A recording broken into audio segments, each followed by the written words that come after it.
Welcome into the Point After with Mitch Kaiser. I am Mitch Kaiser here. We got another edition of Mock Draft Monday, only a couple of weeks away from the draft now. I am joined by Trevor Sikkema from nowhere currently. No longer with PFF, as Trevor and I were both recently laid off from the company. Trev announced it on his podcast a week ago. I lost my job with PFF a few months ago. I don't think I've ever really said that openly on this show, so there you guys go. There's the truth.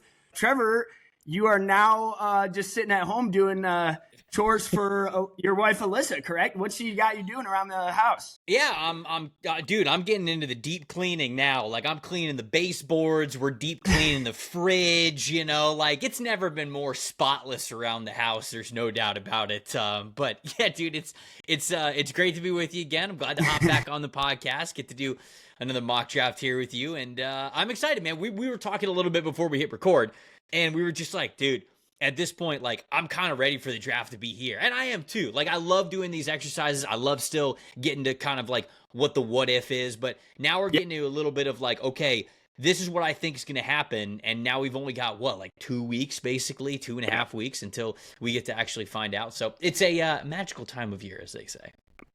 Yeah, man. Well, I appreciate you I'm glad you could join. This is my way of, helping you get back on your feet. Thank you, man. I appreciate it. Thank you. Not that your podcast with Connor Rogers has like 100,000 subscribers or anything, so compared to mine, but we'll get there. We'll get there. So, but yeah, no, appreciate you coming on. Glad you can make some time here.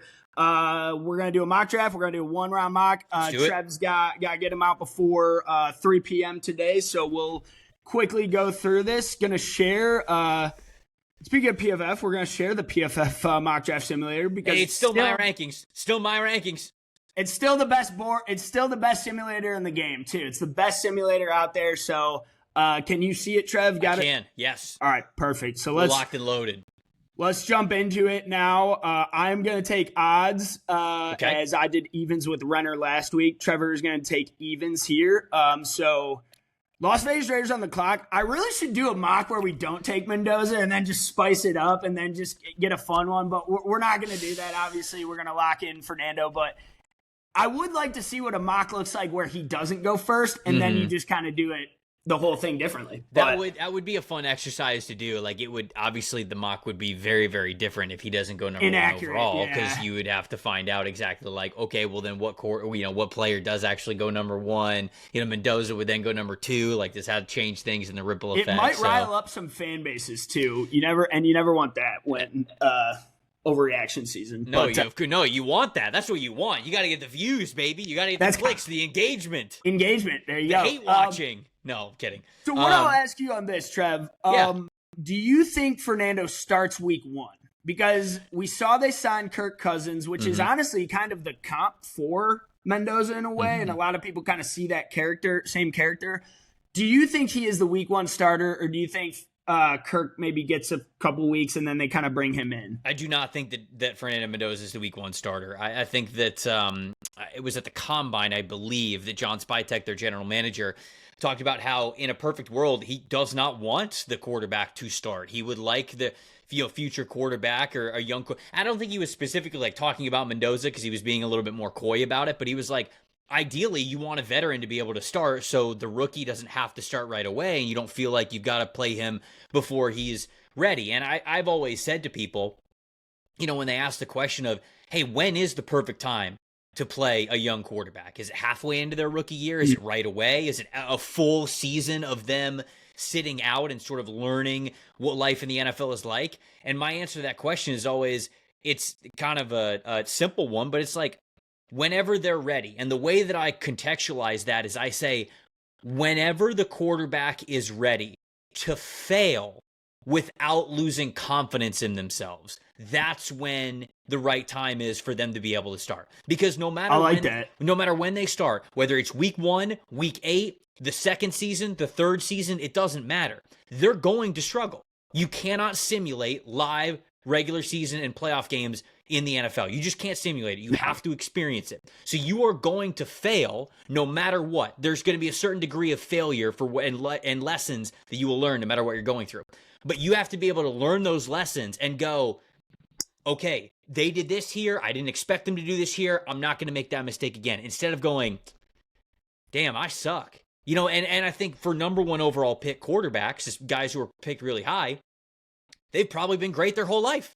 They're probably number one recruits coming out of high school. They probably started right away when they were in college. Like, these guys have been the man. A lot of these players sometimes have barely even had adversity that they've had to go through. So that's the way that I always answer that question. So to get back to the Raiders, I think John Spytek wanted to sign Kirk Cousins because he was saying, I'm not going to put Mendoza in a situation where I feel like he's going to go out there and lose confidence, because that is when you lose all of the talent of a quarterback, no matter how talented they are. Yeah, it's a really interesting discussion because you look at previous number one overall quarterback picks, and it's like most of them do start the week one, but it doesn't always go well, and it doesn't always work out. And a lot of times, sometimes they end up getting injured, like Joe Burrow, behind a bad offensive line that wasn't ready. Obviously, we saw the struggles Cam Ward had. I'm not giving up on Cam by any means. Oh, for sure. Right. Fully believe in him. And we saw the jumps that Bryce Young made year one to year two. It's really interesting conversation because I think it is about that year two development and the jump you see from year one to year two. I mean, we saw it with Caleb and Drake this year, just night and day improvement. Yep. And you look back through history, a lot of the historically great all-time quarterbacks, you see the elite level play in year two, and some take till year three. Josh Allen obviously blew up in year three and never looked back. But I do think it's interesting. You look back at year two of quarterbacks like Mahomes, Burrow, May last year, and it's interesting to see because it's not about Mendoza failing in year one. That's expected. I mean, that's almost like lock that in that they're not going to be a good team. But it's what can they do to work on that second year development after a full year in that NFL offense. And I'm with you. I don't think it's smart to throw a quarterback to the wolves and just expect them to dominate week one. So yep, I'm with you. All right, we probably spent too much time on pick one, but you're up on pick two now, Jets. So do you want me to do this for sort of like what I think is going to happen, or do you want me to do it as more of like a what I would do sort of a thing? Yeah, so let's do accuracy. We've been keeping it accuracy, but you can give me your points because Renner and I did it last week. I took Arvell Reese here because for accuracy. However, we know I would pick Ruben Bain. So I think you might pick the same. I would pick Ruben Bain here too, but for accuracy, I know there's been a lot of smoke lately for David Bailey to potentially go number two. I don't believe it. I don't believe it right now. I'm still going to stick with Arvell Reese. Reese is to me the more Aaron Glenn type of a player anyways. Like he really is. He is a hunter. He is somebody who, whether he's on the line of scrimmage, off the line of scrimmage, I mean, the game speed that he has, how he can play with so much power at the, the front and then the second level of the defense. Like I think that he is the Aaron Glenn player. So I'm going to go with Arvell Reese here at number two as a what I think will happen type of a pick. There we go. Yeah, no, I've said many times that Bain would be my pick and I wouldn't overthink it. And, we'll see who ends up being the best pass rusher from the class. But I do think it will be Arvell Reese. All right, I am up now with the Arizona Cardinals pick 3. Now, this one's interesting because I've seen a couple different variations of this pick. Last week, Mike Renner took Jeremiah Love here. However, did you know if Love were to be picked 3rd overall, that would make him the 7th highest running back paid already in the NFL? Yes. That's always the discussion with taking running backs in the top 5 is they immediately become basically like top 5 paid players for the position. Yes. I can't do that. Like, again, I love Jeremiah Love. It's not a question of the player. You're not debating how a blue chip prospect that he is.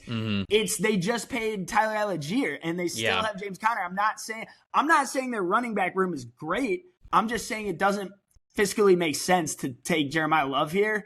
I think they got to look at the O-line, and I think I have Spencer Fano over Maui Noah. So I'm going Spencer Fano. I don't know if that's going to be the pick. I don't love their offensive line. They have Paris Johnson on the left side. I think they need a dominant right tackle in Spencer Fano. So. Yeah, I think that Fano is great for them, and I think that if they want to run more of those zone blocking scheme things, and I think he makes a ton of sense to be able to plug him in right away as right tackle because he played right tackle for Utah for the last 2 seasons. So I think that's a good one. I'll take Jeremiah Love here. I'll take Love off the board for the Titans. The Titans are in an interesting spot because I feel like I'm yelling into the void saying, why are we not talking about the Titans offensive line more?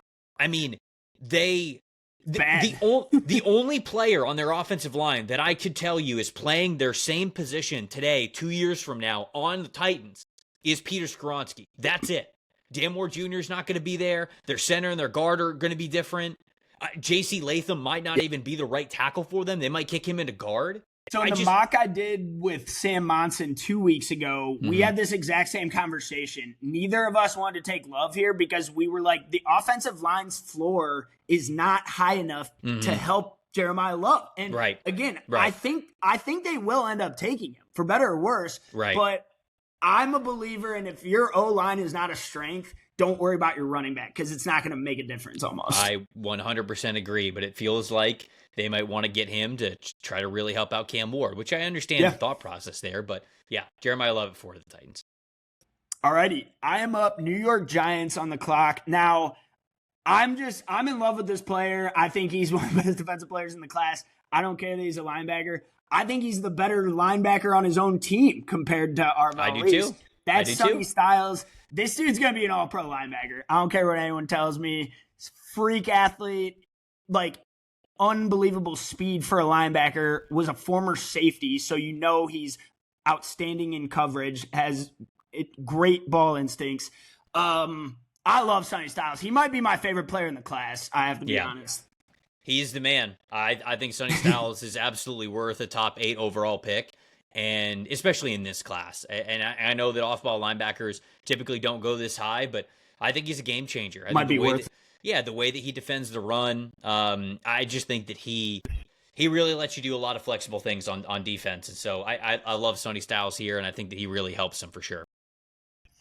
Cleveland Browns on the clock. Carnell Tate. This is Carnell Tate for me. We are starting to hear more and more that the NFL just loves Carnell Tate and that he could go as high as number 2 overall is sort of like where his range starts. Now, I don't think there's any way he goes number 2 overall, but I think that, brings into the conversation that you better not have him fall too far down the board because some team's going to scoop him up. So it feels like the league just really, really loves who Carnell Tate is, and I think he's a hell of a player. He's in my top 20 for sure. He might be in my top 15. I like him. I might like Jordyn, Tyson, and Mekhi Lemon more. I still haven't. That's my guy, Tyson. Finalized the wide receiver rankings, but I could understand loving all 3 of these guys in Cleveland. They need a sure-handed player, so I'm taking him at 6. So here's my thing on Tate. I love the player, love the prospect. I think he's a very safe pick for the Browns. Like I think it's almost an extremely safe, high floor receiver. I don't know if he will ever be a true wide receiver 1 at the next level. He has always been the 2 on his own team, and that number 1 is the best wide receiver in college football, taking the target share, taking the opposing team's best corner. Is that any concern to you that he's never been a 1 on his own team, and that because he kind of got exposed in the Miami game against a great secondary? I don't think I think part of that argument weighs more than the other. Like, I don't really think too much of, hey, he was never better than Jeremiah Love, because I don't care about that, because Love is Love is Julio Jones type of special. But I agree with you. Like, when I view Carnell Tate, I think Carnell Tate is going to be a rock solid wide receiver 2. And for some teams, like the Cleveland Browns right away, like he'd be their wide receiver 1, I think. So for some teams, he'd be a 1. Wide receiver 1. Right. But it is like, I really like Carnell Tate's game. I think he's really, really solid. I think you used the word safe. If we're allowed to use that word in the NFL draft, which it feels like it's a taboo word because nothing is necessarily safe. Yeah. But he is such a solid football player that I don't have any doubts about him, being a 2-contract player in the league. And so, and for Cleveland specifically, they need someone who is reliable. And at least Carnell Tate is absolutely a reliable receiver. Definitely. Extremely reliable. I guess in my head, when I'm ranking players and like drafting players, I think about it in terms of if I'm building an offense and I have Jordyn, Tyson, and Carnell Tate on my receiving core, Tyson's my 1 who I'm looking to first. Tate is who I'm going to second. And that's just how I build it in my head. Probably true. But yeah. All right. I'm up on the clock with the Washington Commanders. This has to be Ruben Bain or David Bailey, one of them. Whichever player you have higher, I'm not going to argue with you. If you want power, go Bain. If you want speed, go Bailey. I think each of these guys are going to be Pro Bowlers. So I think I'm more worried about Bailey. A lot of people are. I've seen that recently. I think Ledyard is too. Yeah, I think he's more situational than I think people are willing to admit. Like he doesn't have the bend, right? Or something like that. Well, he doesn't have bend, but like I think there are moments when he's a good run defender, but I think he's a good run defender because he attacks and he gets into the backfield. If you get any sort of combo block or if you get hands on him, well, like he's not breaking off. He's not holding the line of scrimmage. Like he's not doing that stuff for you. Bain is almost as good a run defender as he is pass rusher, which is crazy to say. Right. So I all that to say, like the NFL, I think is a lot higher on David Bailey. So I'm going to have him go to the Saints here. Like the Saints still need a lot of pass rush help. And again, I think the league is much more willing to bet on David Bailey because he does have the ultimate trump card of just the first step explosiveness. You know, like sometimes if he hits that, sometimes that's all that matters in a rep. And I think that's why people are enamored with him and they love him. I just see more, I will say, like little holes in his game that could keep him from being like a 3-down player. Now, if he's more of a situational pass rusher and he averages 12 sacks a year, like it doesn't matter at that point. So yeah, right. So then that part of it doesn't matter. I'm a little bit more skeptical watching him. I see the gifts, but I'm a little more skeptical, and the floor is lower for him in my eyes than what other people are, I feel like, willing to admit. Chiefs on the clock for me. Now, there's two players staring me in the face here. It's either Caleb Downs or Mansour Delane. Mm-hmm. They just traded Trent McDuffie, their CB1. Delane could be an easy, safe value pick here for the Chiefs. I think Caleb Downs is the better player. I think he's going to be a star in the league, but I'm aware that the safety position is less valuable in terms of drafting teams. Mm-hmm. So we're going to go Delane, and I'm going to give the Bengals a Christmas present there for Caleb Downs. Because if they don't take him, I will personally go down to the stadium. So right across the street. He'll protest. He'll get a big sign, and he'll be standing out there in front of Paycor. Yeah. No, you're right. This is Caleb Downs. It has to be Caleb Downs here. He's the number 1 overall player to me, and so him getting to 10, I understand. It's like, oh, they could go this, they could do that, but when the number 1 overall player in the class is available for you at number 10, positional value be damned. Like it's a pretty easy layup type of a pick for them. Low moving cost, right down 71. There it is. Yeah, it's true. It's true. Stadium, there you go, Caleb. I'm personally recruiting you to play for the Bengals. So. All right, pick 11. Now, Dolphins either have to go wide receiver or cornerback here. They have maybe the worst receiving core in the NFL, and they have maybe the worst DB core in the NFL as well. So if Delane was here, I would take him. I was talking to Renner. I don't think they're going to go McCoy. McCoy's a superstar. I'm all in on him as CB1. Yeah. I think he has Derek Stingley level potential at the league. I don't think they're going to take him because the ACL is too big of a concern. Mm-hmm. I think they're going to take Mekhi Lemon to just get some talent in the door in that receiving core. He's not my top receiver, not my favorite receiver, but I think they just need they just need warm bodies in the receiving core right now, and Mekhi Lemon instantly becomes their best receiver. So I think for the Cowboys at 12, pass rusher's a sneaky one for them. Like, they brought in Rashawn Gary, but do they believe in Donovan Ezraku enough to where, like, Rashawn Gary and Donovan Ezraku they feel great about? Or had a really good rookie year, but right. And I love Ezraku. I really do. But he had, like, the hip injury, and are you worried about that long term? Gary's been really disappointing, I think, over the last 2, maybe it was 3 seasons. So you have to think about that. But with Dylan Thieneman here, I think that's the easier pick. I'd like to give them Jermon McCoy, but would they draft a player who just tore his ACL 1 year after drafting a corner who had just torn his ACL? And like they're still waiting to see if like Savone Revel is legit and is the real deal. So I don't think they're going to put themselves through that again. Give me Dylan Thieneman, who I think is a guaranteed starter at safety for them, and somebody who I think can really help them. Thieneman or McCoy mock to them. So I think it's going to be one of those 2 picks if I had to bet on it. Kind of feels like it. Yeah. All right, Rams on the clock for me. Renner mocked Ty Simpson to them. I'm a little lower on Ty Simpson than he is. I don't hate Ty Simpson. I do think he's a first rounder. I don't think they're gonna do it. Like I think their foot on the gas Super Bowl window. I don't think they're gonna do it. So I've done this pick a few times because I think it's an absolute luxury pick. I think he's the best receiver in the class. And I said it a few podcasts ago, if Jordyn Tyson doesn't play a snap for you next year because of medical, you still might win the Super Bowl. It might not affect you, which teams may say, like, again, you might want to add a tackle or an impact pass rusher or a better corner right away.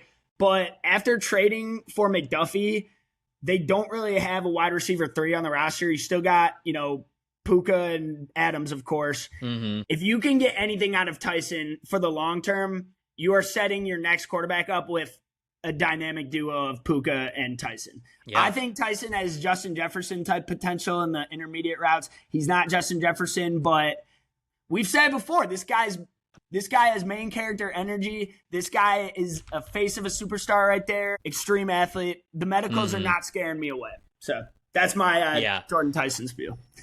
I like Jordyn Tyson a lot, man. And the medicals do worry me, but I think he is somebody who the best of him is the best receiver in this class. And so that's why it's like basically anywhere Tyson goes. Like if Tyson goes 26 overall, the Buffalo Bills, I go, yeah, okay, I get it. He's sliding because of the knee injury. And then if he goes 6 to the Cleveland Browns, I go, yeah, I get it. He can remind you of Odell Beckham Jr. sometimes. So his range is just quite literally all over the place. The Ravens at 14. Good O-line options here. Yeah, I did a specific pick for them, which I'll bring it up after you. I think I'll go with Vega Ioane. I think that's even over Francis Maui-Noah, because if you're drafting Maui-Noah, I think that you're probably going to move him inside for the Ravens. That was my intention, yeah. Yeah, so then why not just draft the guy who plays guard, So I think that their grades are very, very similar, and I even have a higher grade on Ioane than I do Francis Maui-Noah. They're both top 15 players for me, but I have Ioane just slightly higher. So I'll go with him, because if you're going to draft somebody to play guard anyways, just go get the guy who has played guard. That's fun. Yeah, it is fun. It's like if you're going to draft a guy to be Ruben Bain, just draft Ruben Bain at second. Sure, right. All right, you're Buccaneers. Now, do you want this pick? Do you want to take it here? You know who I think that that they would pick, that I don't see a lot of this yet, is I wonder if they'd pick Jermod McCoy. Ooh, I haven't seen that. So I think Benjamin Morrison, they drafted him last year, but Notre Dame. Now I don't know if he was just dealing with injury and he wasn't the same player, but like he was a liability when he was on the field. Grade. Yeah, I mean, he was bad last year. So if there's a world where, because people in the building would know better than I would, there's a world where they go, no. He was just like regular rookie struggles paired with the fact that he was hurt. He'll be all right. Because I like Benjamin Morrison a lot when he was healthy at Notre Dame. And we love Zion McCollum. Well, McCollum was very up and down last year. He was good 2 years ago, but he was very up and down last year. Parrish can play inside and out, but I would almost wonder if they would draft McCoy, because they're going to draft a corner at some point in this draft. So if they don't love Akeem Mesidor, if they don't love Cassius Howe, I wonder if they would just pick McCoy here if they're okay with the medicals. Want to do it? I'll do it. Sure. Let's do it. He's a hell of a player. I love McCoy's 2024 film more than I like any corner's 2025 film this year. I said the same thing to Renner. Yeah, no, he's fantastic. If he would have, rumors are he could have played this year, and I think if Tennessee's season was different, which it's funny, it's like they almost beat Georgia in week 3, and I always say if they won that game, their whole season would have been different, and then he probably would have came back and they would have made the playoffs. But it's also like maybe if he was playing, they would have won those games to begin with. So you never know. Right. But no, I think he's a hell of a talent, and he has the highest potential of corners in this draft for sure. So the Jets at 16. Yep. You're up. I'll go Lions, back to me next. Very interesting. Dalton's Jets. Who are you going for? Can we scroll down a little bit here? Let's see. Cade Klubnik? No. Just scroll down like the regular. Okay, so I'm wondering if this is where Omar Cooper Jr.'s range starts. That's a little early for me, but I've done it. He keeps rising, man. He's only going up boards. I know. I think it's a little early, but let's go Omar Cooper Jr. here. Let's get them a wide receiver and Guy's have a little bit of fun here. And I'm making it a layup for you with the Lions here with Maui Noah still on the board. I want to. Proctor's my OT1 because I believe in the ceiling, but okay.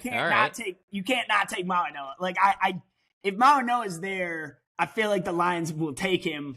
But I am seeing Twitter rumors that they reportedly are in love with Caden Proctor at 17th overall. Yeah, I think so too. It's just like it's funny because I can certainly believe those reports, but then you go, dude, him and Penne is unstoppable. No, it's great in theory, but then you say to yourself like, okay, well, wait a second, do they love Caden Proctor more than Francis Maui Noah, or do they just think that Francis Maui Noah won't last to them, right? So I think Proctor's a guard. Personally, I think he's a guard. I think Renner likes him at tackle. I think Renner's got him OT1 maybe for Max tackles. And Renner are the two highest on him. Oh, have him now, and I value their opinion. Now, sure. I don't value Max's opinion. No, I'm just kidding. So I think that he can play tackle for you.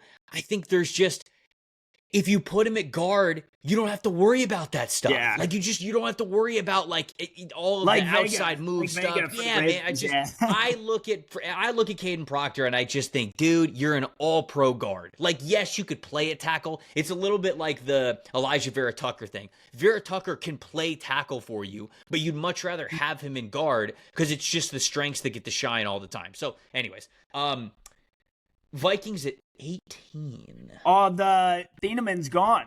Thieneman is gone. I could go Emmanuel McNeil Warren here. And I think that would be, Toledo, stand up. Go Rockets, baby. He's going to be the third ever Toledo Rocket drafted in the first round. Now, hold on. I might get a little spicy here. Okay. All right. I'm gonna get spicy. All right. We're gonna take Kenyon Sadiq here. Okay. Because Jordan Addison, they picked up the 5th-year option on him, but it's unknown whether or not he's gonna be there for the long term. You don't like TJ Hawkins season? TJ Hawkinson was sort of on the cut line because of his contract, and they reworked it to where he has one more year on his deal with 2 void years added on, but he's a free agent next offseason, and he'll be 30 years old next offseason. So you get to draft Sadiq. He gets to be tight end 2 for you this year in the mix with Josh Oliver, who's more of their blocking tight end anyways. And then the following year, you can let Hawkinson walk, which it felt like they maybe wanted to do but didn't have better options this draft. And you just get to lean into Kenyon Sadiq being your tight end 1 for the future. So I'm going to go Sadiq there for the Minnesota Vikings. There we go. I haven't seen that yet, but I have seen him to Carolina at this pick. So it'll be interesting to see what the board looks like when Carolina's on the clock. With this board, I got to go Monroe Freeling because Ike Mekwonu got injured in the playoff game, and we don't know his status yet. So this is just adding talent to the board with a player who's probably going to go higher on draft night. I'm not the biggest Monroe Freeling fan personally, but the NFL seems to love him, so I think that's good value for the Panthers at 19 on a roster that's pretty good. They've improved that. I mean, I like what they're NFC building. South champs. NFC South champs. You gotta recognize it. Still a believer in BY. So, Trevor, you're back on the clock with the Cowboys. We got 15 minutes here. Yes, so the Cowboys are in an interesting spot. Like, I don't think they're going to consider Akeem Messidor because of the injury history and the age. I don't know if they'll consider C.J. Allen and Jacob Rodriguez at 20. Keldrick Falk's pretty much the same size as Oso Odigizua, who they just traded. Let's go with more of the speed rusher. Let's actually pick Cassius Al. Let's do Cassius Al here. I think that because again, I don't think they're going to be on Falk. I think they're going to want more of a speed rusher. Yeah, so I love Howell. You don't need to convince me of him. I think the tape and the production is there, and we're just overthinking the measurements because he came in with like the smallest arms ever or something, or second smallest arms. I'm actually but there's conspiracy theory about big combine this year about how they were measuring their arms wrong. So is that right? Interesting. I mean, it just everyone's arms were shorter this year, so everybody's like, all right, what happened here? What's going on there? Right. The tape measure is like missing an inch or something. Yeah, what's going on here? All right, I'm up with the Steelers now. So Mike Renner thinks this is the floor pick for Ty Simpson. He thinks they are going Ty Simpson. I am not as convinced because I just don't. I think that's exactly what the Kenny Pickett situation is, and I'm just not forcing a quarterback. If you're drafting Ty Simpson first, I think you should just give Will Howard a shot, if we're being honest. People can laugh at that, but watch the tape, man. Watch the playoff run Will Howard went on. I had Will Howard QB4 last year. Oh, so. I don't need to tell you. You liked him. Yeah, we saw him. I am going KC Concepcion here because I love Concepcion. I think it's the exact style receiver they need in this offense. So for the Chargers, I'll go a little off the beaten path here. Give me Proctor. Yeah, give me Proctor. Just give me Proctor. That's a Jim Harbaugh player. I was going to take Chase Bisontis because I think that he's worthy of being a back end of the first round type of guard, the guard from Texas A&M. Yeah. But Proctor getting here does make a lot of sense for them. It depends on it. Yeah. Do they think he could fit Mike McDaniel's scheme? I think that is certainly a conversation worth having. But being able to get a guard that you really love who can also play tackle for you if you have some of the issues of being down your top two tackles, to me, there is some plus flexibility there. So let's go Proctor here, as long as it can check out with him being able to run the kind of run scheme and run game that they want to do. I am going to go, okay, so for the Eagles, they could potentially take a luxury pick here, like Keldrick Falk, and they could develop him over time because they don't need him to start right away. I am not the biggest Keldrick Falk fan. I would rather take Akeem Mesidor because he's pro-ready, NFL ready. He's going to be 25 on draft night. However, I think that scares some teams away from taking him. The Eagles don't need Falk to start right away, so I think they have time to develop him if they get him in the room. They are known for doing these types of picks, so I could totally see it from there. Okay.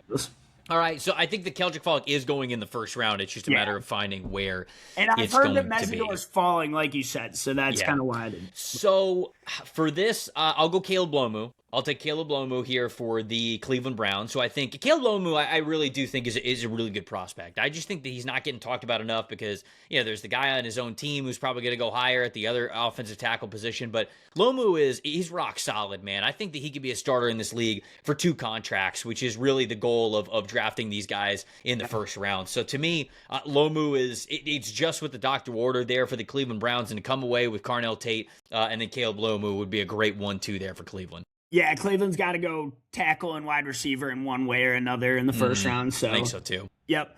Bears, I think this is the easiest pick here. Well, it's one of these two. Caden McDonald or Peter Woods. I have McDonald as my DT1 slightly over Peter Woods, but I'm not arguing you if you flip-flop them. I think Caden McDonald's the best run defender in this class. I think he's a floor raiser on that defensive line, and I think it fills a need that the Bears have on that defensive line just to plug the interior, and I think they're making a run at the Super Bowl. So I think that they're absolutely Super Bowl contenders, so I agree with you there, and I think Caden McDonald definitely fits the run defense need that they really have. For 26, I'm going to stay at defensive tackle, but I'm not going to take Peter Woods. I'm not going to take Caleb Banks. I'm going to take my DT1 in the class, and that is Christian Miller from Georgia. He is my favorite DT in the class because I just think that he is so solid at what he does. He can play as a nose tackle. He can play as a 3-tech. He's a fantastic run defender. He's got great hands, really uses leverage consistently and very, very well. And specifically for a defense in Buffalo that's going to more of an odd front, they need more players that can play at that true nose tackle spot. So Christian Miller, I think that he is well worth that spot for them because what he could do for a defense that has to get so much better at run defense this season. So this pick for the 49ers, I feel like this player falls to them and is a perfect pick for what they need because they just need more bodies on the defensive line. The defensive line was a struggle last year with injuries. Obviously, Nick Bosa is the only star edge rusher they truly have. I'm drafting Akeem Mesidor here because I think they need someone on the opposite of Bosa there. And again, that D-line, Michael Williams wasn't really the player they thought he'd be rookie year. Still waiting on a little development there. I'm checking Braden Smith's contract. I can't remember what the okay, so it's a 2-year, $25 million deal there for Braden Smith. He's a little bit older. He is 30. Still has good guarantee. Well, I mean, the guaranteed deals are pretty light on him for both this year and next year. So, all that to say, I'm going to take Max Ionicher, the offensive tackle from Arizona State. I think that you've got an opportunity where you could really let him sort of develop behind these two guys and feel good about the ceiling, because he's only been playing football for, what, 4 or 5 years? I mean, it hadn't been that long. He's from Nigeria. He played soccer and basketball, I believe, growing up. And so he really hasn't picked up the game of football for very long, and I think that his ceiling is truly through the roof with what he could be as an offensive tackle in the NFL. All right, this is interesting for the Chiefs because I definitely think they're going to add a receiver somewhere in this class. Mm-hmm. I don't know if they're going to prioritize it right away. The receivers left are none are my personal favorites. I'm a little lower on Boston than the consensus, but I know a lot of people are high on him. I could see them going edge rusher as well, because all you really have is Karlaftis there. I think TJ Parker's a first rounder still. Okay. I think I'm gonna take him here. All right. I don't know if I love. He's their type. Like, it's him, Yeah. Zion Young. Like, it's those two guys that are sort of their type of edge I still rushers think that they Parker's like a to- first round talent, and I want to get him in the first round. I Get know him he in the didn't- first round. It's your show. Do what you need to do. The point after, right? I know he didn't have the best season. It's at the Clemson. point after with TJ Parker. That's There we what the go. show name is. But, yeah. I don't buy into their season as much. I think that whole Clemson team quit on each other, and I care more about 2024 tape from Parker than 2025. So So There who'd you take for the Dolphins at 11? Because you got 11. they in the took now. receiver Lemon. Oh, you went with So, Mekhi Lemon. Okay. I mean, this pick seems obvious. Is it? Wait, is it obvious? I mean, I would probably take this guy.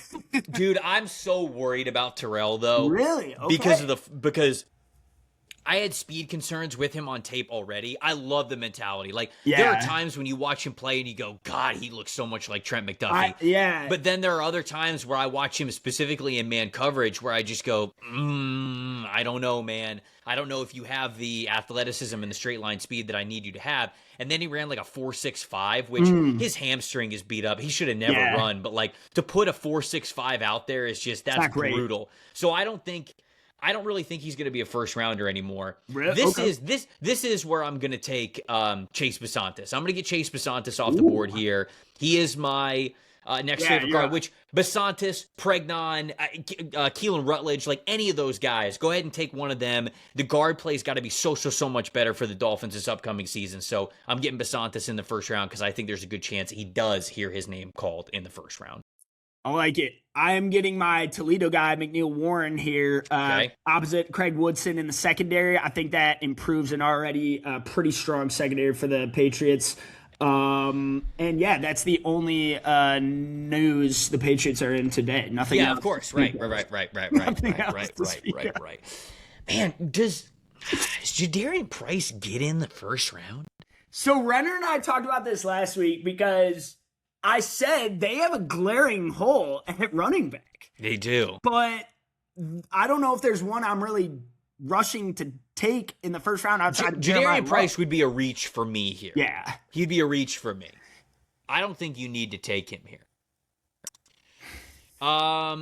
Let's go Emmanuel Pregnon. Let's go back-to-back guard picks here. Let's get these two guys off the board, especially if they're going to lean more into, that zone blocking scheme, even post Clint Kubiak. I mean, I think he's a perfect fit for especially them drafting Gray Zabel last year.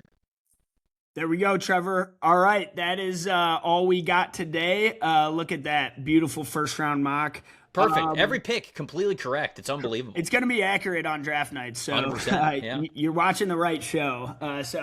All right, man. Thank you so much for doing this. Just to make a time, get you out of here. Appreciate you. What are your draft plans now? For obviously, you're just kind of freelance for the time being. So we're doing a lot of stuff on Stock Exchange over the NFL Stock Exchange show over the next couple of weeks, and then I do have draft weekend plans, but I cannot announce them yet. I'm very, very, very, very excited for it, but I can't quite announce what it is yet. I wish I could give you some breaking news, but I still quite can't. But people will see. People will see where the draft coverage is very soon. There we go. Love it. All right. You know where to find Trevor, NFL Stock Exchange, his podcast with Connor Rogers. So appreciate you coming on, Trev. Of course, man. This is the Point After with Mitch Kaiser. And we are almost, I think, a week and a half away from the draft now. So looking forward to one final mock draft Monday. And then I'm going to do a solo, the Mitch mock 3.0. It's going to be the final mock. I may add a mock of what I would do, too. That's always a fun one. So, but yeah, thanks for coming on, Trev. Make sure you guys like, comment, subscribe to the Point After with Mitch Kaiser, and have a great rest of your day.